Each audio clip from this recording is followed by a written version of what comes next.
A 12-year-old girl sits in a dental chair in Cleveland, Ohio in the early 2000s, and her mother is doing most of the talking. There is a visible space between the girl's two front teeth, and the mother wants it closed before school photos, before the teasing gets worse, before, in her words, it becomes a habit that ruins the girl's whole face. The dentist listens, checks the girl's bite, and then asks a question the mother is not expecting. Did anyone else in the family have that same gap growing up? The mother pauses. Her own mother had one. So did her grandfather in an old photograph nobody had looked at in years. In that single moment, a routine consultation about a cosmetic flaw quietly turns into something else, a live data point in one of the strangest and most misunderstood questions in modern dentistry. Because at that exact time, only a few miles away, researchers at Case Western Reserve University were pulling together family trees from dozens of households, trying to answer a question that had never been properly settled. Where does a gap between the front teeth actually come from? Is it something that happens to a mouth, the result of a childhood habit gone unchecked, or is it something a person is simply born carrying, written into them before they ever took a single breath? For decades, the working answer had been the easy one, and the easy one was mostly wrong.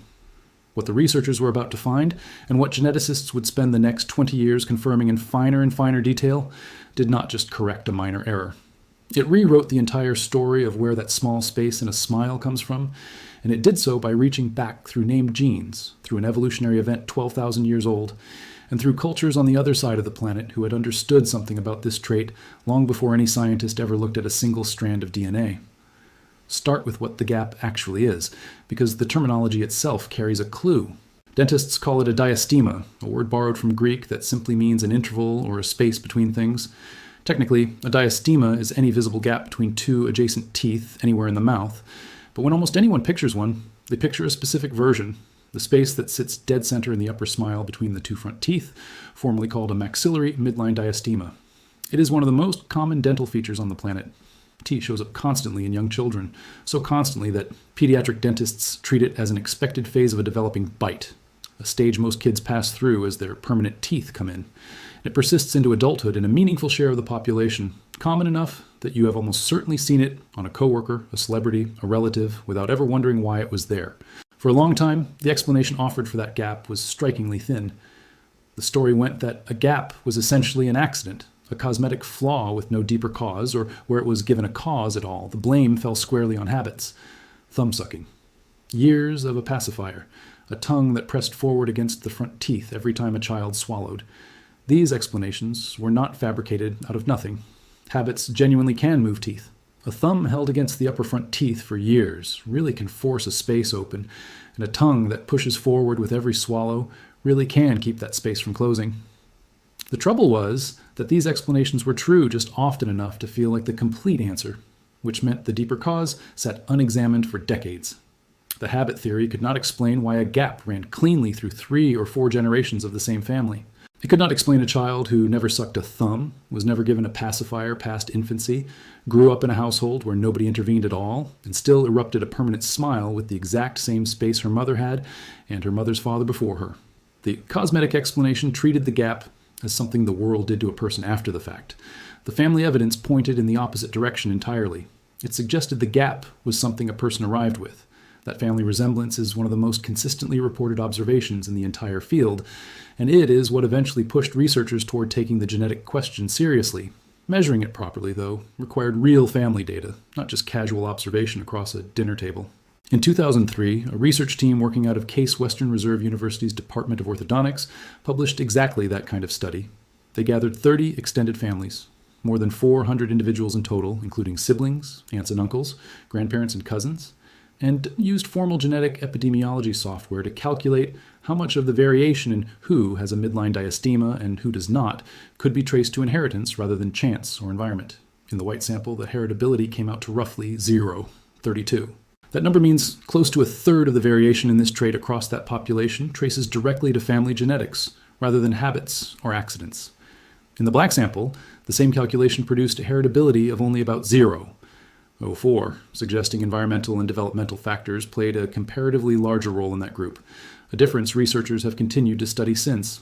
Separately, a study of nearly 600 Yoruba-speaking individuals in southwestern Nigeria found something even more striking on a purely descriptive level. That close to 65% of people with a diastema had at least one parent who also had one, a proportion far too high to explain through coincidence or shared habits alone. Across multiple studies, the pattern of inheritance in family trees was consistent with something geneticists call autosomal dominant, the same kind of pattern associated with traits that can pass from a single parent straight down to a child without skipping a generation, the sort of inheritance responsible for certain distinctive noses, certain jawlines, certain features that keep reappearing in family photographs decade after decade. But heritability numbers, however convincing, are a strange kind of evidence. They can prove that something runs in the genes without telling you what that something actually is. The Case Western study was real, and it settled that a meaningful share of who develops a diastema is inherited rather than accidental. What it could not do was explain the mechanism, name the actual biological process responsible, or say what physical structure the genes involved were building in the first place. Family trees are powerful evidence. They are not the same thing as understanding how a mouth is assembled. And the mechanism, once researchers finally traced it down, turned out to be almost disarmingly simple. Not a single broken gene, not a defect, but arithmetic. A human mouth is essentially two independent measurements layered on top of each other, and a diastema is what happens when those two measurements fail to line up. The first measurement is the jaw itself, specifically the size of the dental arch, the curved ridge of bone the teeth sit inside. The second measurement is the teeth themselves, their combined width as they erupt and settle into position along that arch. For a smile to close cleanly with every tooth touching its neighbor, those two measurements need to be proportional. The collective width of the teeth has to roughly match the length of bone available to hold them. When that proportion holds, the teeth meet edge to edge. When it does not, there are only two possible outcomes. If the teeth are collectively too large for the available bone, they crowd, twist, and overlap as they compete for space. If the teeth are collectively too small for the available bone, the opposite happens. There's more arch than there is tooth to fill it, and the leftover space has to go somewhere, most often opening as a visible gap between the two front teeth, since that is typically the last seam to close during eruption. Here is the detail that changes everything about how you should think about a gap. Both of those measurements, jaw size and tooth size, are independently heritable, and critically, they can be inherited from entirely different branches of a person's family. This is precisely what the old habit theory missed. A person can inherit a generously proportioned dental arch from one parent and a set of smaller, narrower incisors from the other parent, and neither trait on its own is any kind of flaw. A wide jaw is not a defect. Small front teeth are not a defect. But when those two ordinary, perfectly healthy inheritances land together in a single face, the mismatch between them produces a gap, and that gap is not an accident at all. It is closer to a predictable mathematical outcome of two entirely normal inheritances intersecting in one mouth. This single insight explains nearly everything the old theory could not. It explains why the trait runs in families, because the two underlying measurements each run in families. It explains why siblings can share a general spacing pattern without having identical gaps, since each child inherits a slightly different combination of the same two variables from the same two parents. And it explains why the trait behaves like a dominant inheritance in family trees, because functionally, it is two separate inheritances meeting rather than one. Once researchers understood that a gap was built from heritable jaw dimensions and heritable tooth dimensions, the obvious next question was where in the genome those instructions actually live. What genes decide how large a tooth grows and how wide a jaw becomes? This is where the story moves from family trees to molecules. For most of the 20th century, runs in families was as far as anyone could honestly claim. The heritability studies were solid. The arithmetic of arch and tooth made logical sense. But the specific genetic instructions responsible stayed out of reach until developmental biologists began mapping the genes that control how a tooth forms from the very earliest stages of embryonic development. Two names surface again and again in that research. The first is MSX1, a gene located on chromosome 4 that functions as a master regulator during tooth development, one of the molecular switches that tells developing tissue whether to build a tooth at all and roughly what kind of tooth to build. The second is PAX9, a related regulator that works in close partnership with MSX1. Researchers studying mouse models and human families found that these two genes interact directly, jointly influencing a signaling pathway involving a molecule called BMP4, which helps determine tooth number, tooth position, and crucially, tooth size. Mutations and common variations in both MSX1 and PAX9 have been linked not only to teeth that fail to develop at all, a condition called hypodontia, but specifically to measurable changes in the size of the teeth that do form. And tooth size, as the arithmetic of the arch makes clear, is exactly half of the equation that produces a gap. These two genes are not acting alone. As the genetics of dental development deepened, researchers identified a much larger supporting cast. Genes including AXIN2, WNT10A, EDA, SPRI2, FGF3, FGF10, FGFR2, and TGFA part of a network now estimated at more than 300 genes involved in building human dentition, genes that collectively govern the number, position, shape, and size of every tooth in the mouth. A diastema, in other words, does not trace back to one single broken switch. It emerges from an entire developmental program, and the small ordinary variations scattered across that program are what nudge a particular mouth toward smaller incisors, a roomier arch, and the space between. Before going further, it is worth being honest about a complication because ignoring it would make this story cleaner than the evidence actually allows. Not every gap traces purely to inherited tooth size and inherited jaw size. There is a second physical mechanism, and it sits directly behind the most common gap of all, the one between the two upper front teeth. Lift your upper lip and look at the midline, and you will see a thin band of tissue running from the inside of the lip down to the gum between the front teeth, called the labial frenum. In most people, this band attaches high on the gum and stays entirely out of the way as the teeth come together. In some people, though, it attaches lower, reaching down between the two front teeth and inserting directly at the point where those teeth would otherwise meet. When the frenum sits there, it can act almost like a physical wedge, holding the front teeth apart and keeping a space open that might otherwise have closed naturally as the canines and other permanent teeth erupted around it. This is exactly why a dentist examining a stubborn gap will check the frenum first, and why a minor outpatient procedure called a frenectomy is sometimes performed as part of closing a gap that will not respond to orthodontics alone. So the honest picture is that a diastema is multifactorial, a term researchers use precisely because no single cause explains every case. A person can inherit a wide dental arch and small incisors, and layered on top of that, also have a low frenum attachment and perhaps a childhood tongue habit as well. Stack enough of those factors together and the gap becomes what researchers sometimes call overdetermined, arriving by several independent roads at once rather than a single tidy cause. This mirrors something genetics keeps teaching us about nearly every human trait worth studying. DNA rarely hands down a single guaranteed outcome. It hands down a range, a tendency, a starting hand, and then development, tissue, and habit finish shaping the final result. The old assumptions about thumb-sucking and pacifiers were not entirely wrong then. Habits really can matter at the margins, and frenum attachment really can matter directly. They were simply radically incomplete, mistaken about which factor sat at the foundation of the whole trait. A frenum can hold a gap open in an individual mouth, but it was never the reason gaps are so common across the entire species.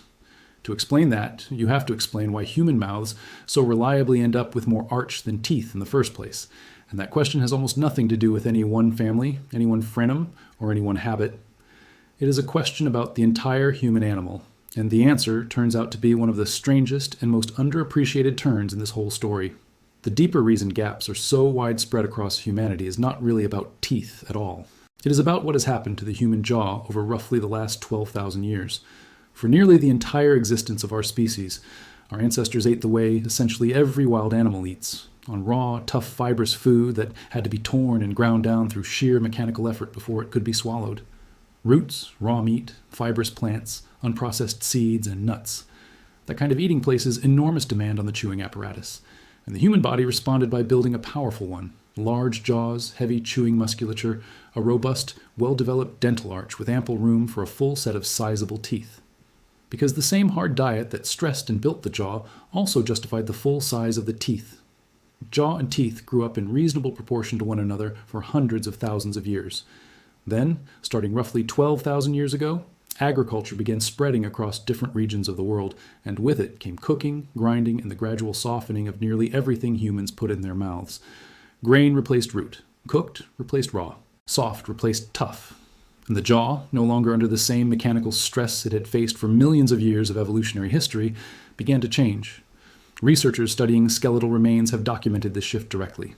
A landmark 2015 study published in the journal PLOS-1 examined lower jaws and tooth dimensions from nearly 300 archaeological skeletons across the Levant, Anatolia, and Europe, spanning a period from roughly 28,000 to 6,000 years ago.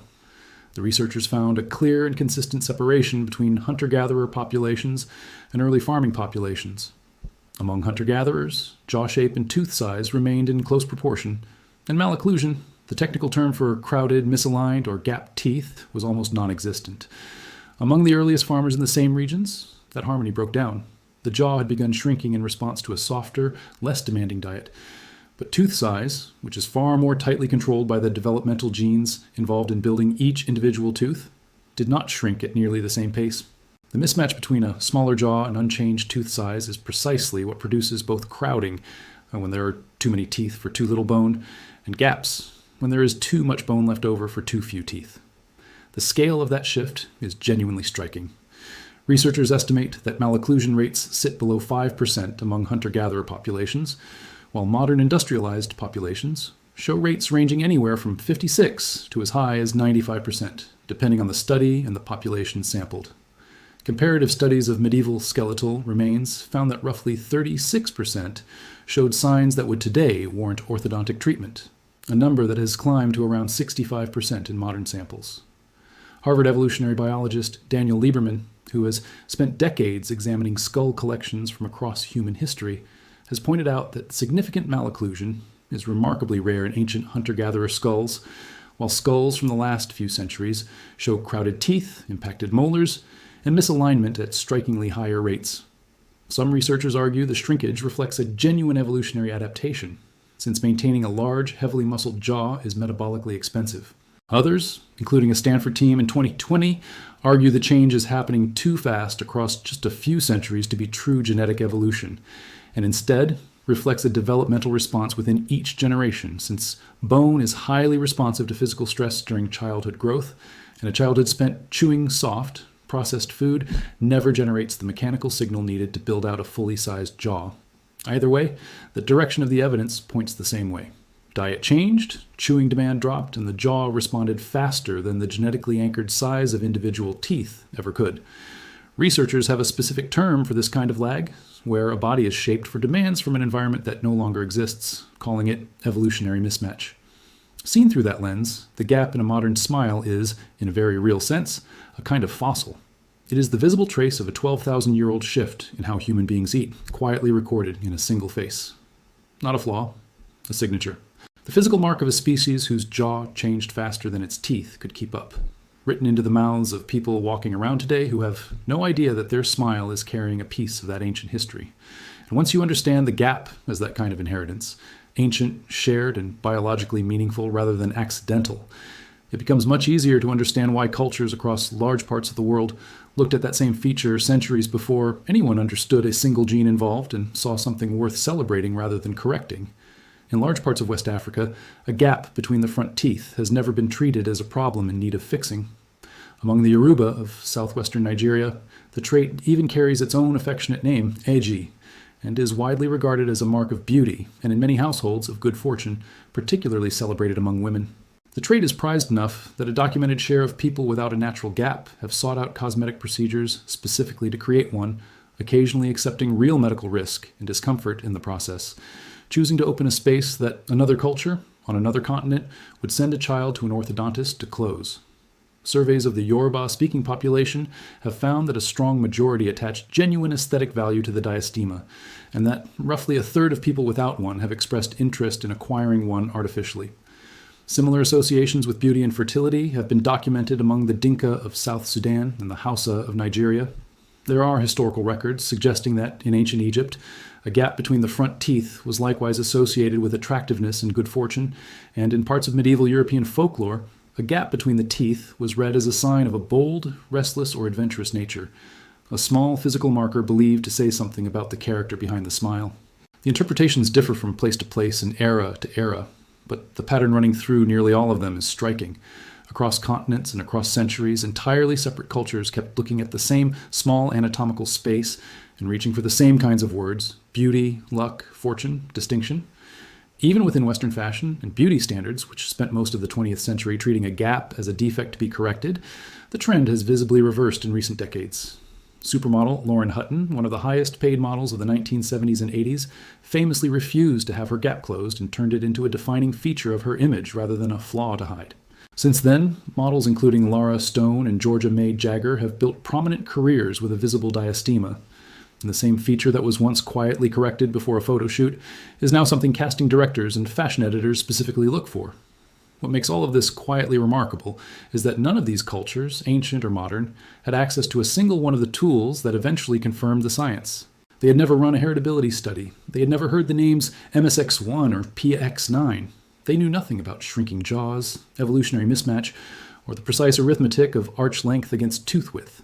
And yet, working purely from observation passed down across generations, they arrived at the same underlying conclusion the genetics would later confirm in laboratories on the other side of the world, that the gap was not damage, not an accident, not a habit anyone should have grown out of, but a natural heritable feature of the human face, traveling down bloodlines and worth noticing rather than erasing. The modern impulse to correct it on sight turns out to be the historical exception in the story of this trait, not the rule. So the next time you catch your own reflection, or a photograph of a parent, a grandparent, or a child, and notice that small space at the front of a smile, it is worth knowing exactly what you are looking at. It is not a flaw, an accident, or evidence of some habit left unchecked in childhood. It is the visible meeting point of two separate inheritances, a jaw shaped by one branch of a family tree and teeth shaped by another, arriving together in a single face and not quite matching, exactly as the underlying arithmetic of the mouth predicts they sometimes will. It is the surface expression of specific, named genes, MSX1, PAX9, and the wider network of more than 300 genes that quietly decided, long before birth, roughly how large those teeth would grow and how much room the jaw around them would provide. It is also the trace of a 12,000-year-old change in how human beings eat, a jaw that responded to softer food faster than its teeth ever could, recorded in a mouth the same way a fossil is recorded in stone. And it is the very same feature that the Yoruba have called eji and treated as beauty, that ancient Egyptians associated with fortune, that fashion once erased and now actively seeks out. The genetics did more than simply explain where the gap comes from. It traced that small space back through parents and grandparents, through tens of thousands of years of shifting human jaws, and into deep evolutionary time.